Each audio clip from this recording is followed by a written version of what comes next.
Hello, my dear students. How are you? I hope you all are fine. Now, welcome you once again in your science class. Dear student, as you know, we have already started our lesson number 6, spoilage and wastage of food and food preservation. Means as the name indicate, chapter का जो name है हमें वही suggest कर रहा है कि हमारे चैप्टर में क्या क्या आएगा. स्पॉयलेज के बारे में कि फूड की स्पॉयलेज और उसको वेस्टेज के बारे में एंड फूड प्रिजर्वेशन के बारे में.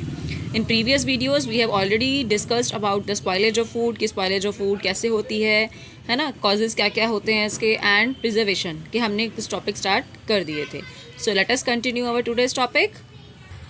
Yes beta, in previous videos we have started our and we have discussed about the food preservation. हम ये टॉपिक अपना कर रहे थे एंड फूड प्रिजर्वेशन में हमने डी पार्ट तक कर लिया था. डिहाइड्रेशन हम लोग कर चुके हैं. Preservation by adding sugar and salt ही हम कर चुके हैं.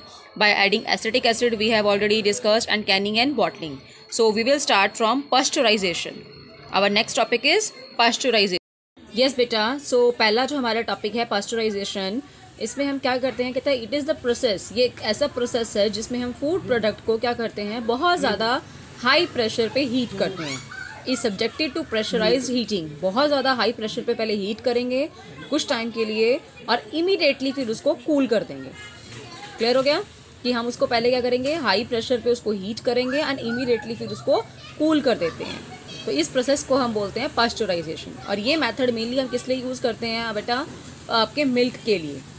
ओके और इसमें जो आपका कूलिंग के लिए जो टेम्परेचर है या आपका हीटिंग के लिए टेम्परेचर है वो बिलो 212 डिग्री फ़ारेनहाइट या 100 डिग्री से बिलो होना चाहिए. अब इससे क्या फ़ायदा होता है, इससे जो माइक्रो ऑर्गेनिजम्स हैं वो आपके थोड़े मर जाते हैं या फिर they get reduced in number. या तो पूरी तरह से वो मर जाते हैं या फिर उनका नंबर कम हो जाता है. ठीक है, and do not get completely removed. लेकिन पूरी तरह से वो रिमूव्ड नहीं हो पाते. बट फिर भी जो पास्चराइज मिल्क है जनरली उसको हम फ्रीज में रखते हैं ताकि उसकी बैक्टीरियल ग्रोथ कम हो सके. In addition to destroying some microorganism को डिस्ट्रॉय करने के साथ साथ ये कुछ एंजाइम्स को क्या कर देता है, पूरी तरह से इनएक्टिवेट करने का मतलब है कि वो पूरी तरह से इनएक्टिव हो जाएंगे, वो वर्क नहीं करेंगे, जिससे हमारा जो मिल्क है उसकी जो लाइफ है वो इंक्रीज हो जाएगी. नेक्स्ट आता है डू यू नो में कहता है कि जो पास्चराइजेशन है उसको जो नेम मिला है, ये वर्ड जो पास्चराइजेशन वर्ड आया है ये कहाँ से आया है. तो ये नेम बेटा, ये वर्ड आया है, एक साइंटिस्ट था लुईस पास्चर जो माइक्रोबायोलॉजिस्ट था. माइक्रोबायोलॉजिस्ट मतलब जो ऐसा साइंटिस्ट जो माइक्रोबायोलॉजी के बारे में स्टडी करता था. तो वो drinking unpasteurised milk is generally not safe. उसने बताया था कि अगर आप अनपास्चराइज्ड मिल्क पीते हो तो वो आपके लिए सेफ़ नहीं है क्योंकि उसके अंदर बहुत सारे माइक्रो ऑर्गेनिज्म होते हैं, तो उससे आपको डिजीजेज हो सकती है. तो हमें हमेशा कैसे पीना चाहिए, we should always drink fresh and pasteurized. Yes बेटा, our next topic is about refrigeration. Refrigeration मतलब आपको पता ही है, रेफ्रिजरेटर में रखना यानी कि फ्रीज़र में रखना. अब हम जब फ्रिज का यूज़ करते हैं बेटा, you all know very well कि फ्रिज का जो टेम्परेचर होता है वो बहुत लो होता है. तो वो लो टेम्परेचर पे हमारे जो एंजाइम्स होते हैं या जो हमारे जर्म्स होते हैं दे बिकम डीएक्टिवेटेड या फिर वो इनएक्टिव हो जाते हैं, वो एक्टिव नहीं रहते. तो इस वजह से हमारा जो स्पॉयलेज ऑफ फूड है वो प्रिवेंट हो जाता है.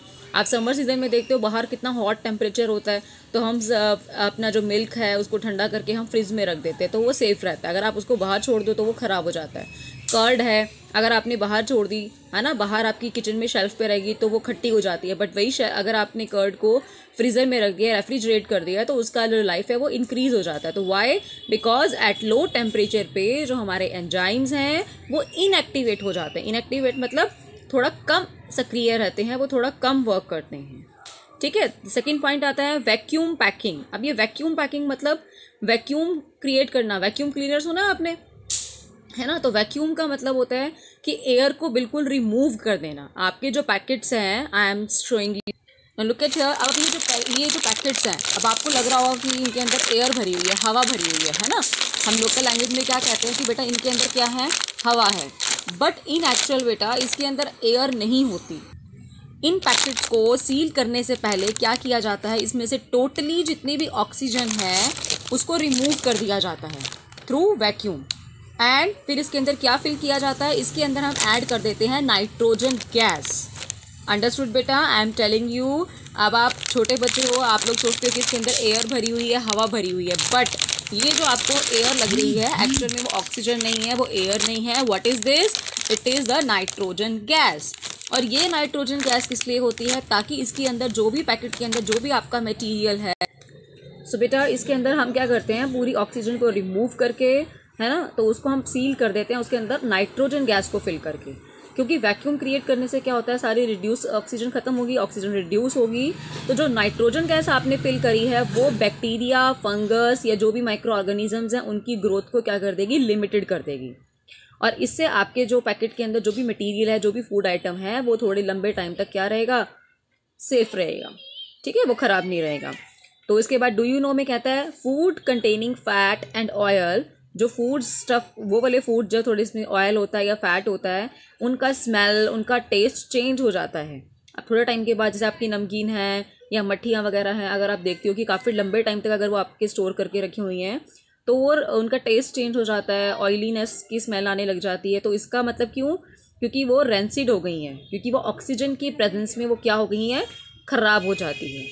तो इसीलिए मैन्युफैक्चरर्स, मैंने अभी आपको बता चुकी हूँ कि वो क्या फिल करते हैं उसके अंदर, नाइट्रोजन गैस, ताकि वो ऑक्सीजन के साथ कंटेक्ट ना करें और चीज़ें जो है लॉन्ग टाइम तक आपकी सेफ रहें।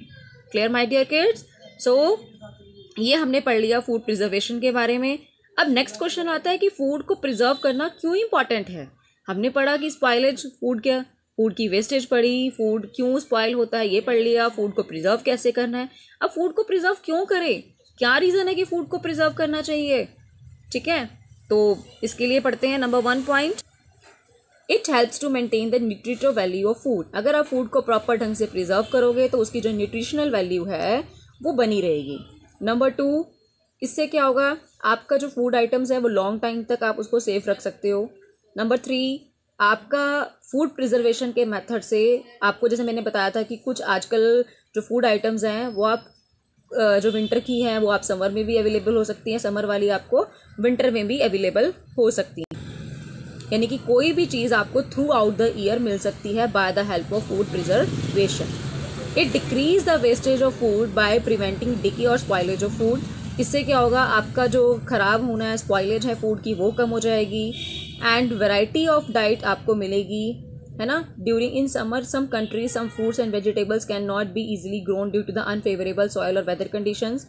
तो इस वजह से क्या होता है कि कहता है कुछ कंट्रीज़ में कुछ फ्रूट्स या वेजिटेबल्स हम ग्रो नहीं कर पाते वहाँ के वेदर कंडीशन की वजह से, तो वो हम थ्रू आउट द वर्ल्ड से इंपोर्ट कर लेते हैं, तो वो हम दूसरी कंट्री से मंगवा लेते हैं अपने कंट्री में, और ऐसे ही अपनी कंट्री से हम दूसरी कंट्रीज़ में भी भेज सकते हैं by the help of food preservation.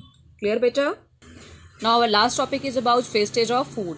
अब फूड इतना इंपॉर्टेंट है, इतना कीमती है। देखो अब आपको खुद ही पता है कि कई हमारे जो लोग हैं उनको इतना फूड अवेलेबल है कि वो क्या करते हैं, वेस्टेज करते हैं पूरी, जैसे प्लेट्स भर ली और उसके बाद खाया सिर्फ थोड़ा सा जिनके पास अवेलेबल है। और कई बेचारे ऐसे भी हैं कि जिनको एक टाइम का खाना भी नसीब नहीं होता है ना, तो ऐसे भी पर्सन हैं। सो हमें क्या करना चाहिए, अपनी प्लेट में उतना ही खाना लेना चाहिए जितना कि हमें इजीली खा सकें। At a party you must have seen, कहता आपने देखा होगा, पीपल अपनी प्लेट्स को फिल कर लेते हैं सभी टाइप के फूड से, एंड विदाउट थिंकिंग, ये बिना सोचे कि वो खा भी सकते हैं या नहीं। And sometime they are not able to finish it, और कई बार वो उसको फिनिश भी नहीं कर पाते, हाफ का हाफ ऐसे ही छोड़ देते हैं, तो वो सारा वेस्ट हो जाता है ना। तो या तो वो डस्टबिन में जाता है या वेस्टेज में चला जाता है। तो हमारी कंट्री में तो बहुत ही ज़्यादा होता है, कहते हैं कई दूसरी तरफ कई पीपल ऐसे हैं, लाखों लोग ऐसे हैं जिनको एक टाइम का खाना भी नहीं मिलता है। So we should only take as much as we can eat. So हमें प्लेट में उतना ही खाना लेना चाहिए जितना कि हम इजीली खा सकते हैं। आल्सो वाइल शॉपिंग, जब हम शॉपिंग करने जाते हैं तभी भी हमें उतना ही खरीदना चाहिए जितना कि हम कंज्यूम करें। मान लो आप एक्सेस खरीद लो, फिर वो ख़राब हो जाए चीज़ें, आप उसको ना खाना बनाओ और वो ख़राब हो गई तो फिर आप उसको फेंक दोगे। तो ख़रीदते वक्त भी ध्यान रखो कि आपको उतनी ही क्वांटिटी खरीदनी है जितनी आपकी कंज्यूम हो जाए। Okay, so we need to remember, हमें ध्यान रखने की ज़रूरत है। टेक व्हाट यू ईट, उतना ही लो जितना आपको चाहिए। ईट व्हाट यू टेक, उतना ही खाओ जितना आप ले रहे हो उसको आप खाइए, ठीक है। टेक व्हाट यू ईट, उतना लो जो आपको खाना है, लो उतना ही जो आपको खाना है। ईट व्हाट यू टेक, और जितना आपने ले लिया है उसको फिर आप खाइए। क्लियर बेटा? So this is all about for our chapter, our topic is complete. So अब आपको एक छोटी सी एक्टिविटी करनी है। एक्टिविटी नंबर 1 जो मैंने आपको पहले भी बताई थी कि आपको क्या करना है, इंग्रेडिएंट्स लाइक मैंने आपको पहले भी दिखाई थी कुछ आइटम्स और उनके इंग्रेडिएंट्स बताए थे। तो आपको क्या करना है, एक अपनी नोटबुक में एक लिस्ट बनानी है, या आप एक पेपर ले सकते हो, कलरफुल शीट ले सकते हो। उसमें आप क्या करेंगे, जैम, सॉस, एनी 3-4 आइटम्स के आप नेम मेंशन करो और उसके सामने आप फिर उसके इंग्रेडिएंट्स बताएंगे। मतलब एक कॉलम आप बना लो, उसमें आप अपने आइटम का नेम लिखो, ठीक है। लाइक ये मेरा कुरकुरे है या कुछ भी है तो आप उसका इंग्रेडिएंट का नेम लिखेंगे। सामने एक कॉलम बनाएंगे आप इंग्रेडिएंट्स, तो उसके जो जो इंग्रेडिएंट्स हैं। And it is very much helpful अगर आप ये भी पता लगा सको कि उसमें कौन सा फूड प्रिजर्वेटिव ऐड है। एक तो ये एक्टिविटी बेटा आपने करनी है। एंड इसके अलावा एक एक्टिविटी आपने करनी है, आपको एक पोस्टर बनाना है वेस्टेज ऑफ फूड के ऊपर, और वो मुझे आप पर्सनली सेंड करेंगे। ओके बेटा, ओके, थैंक यू।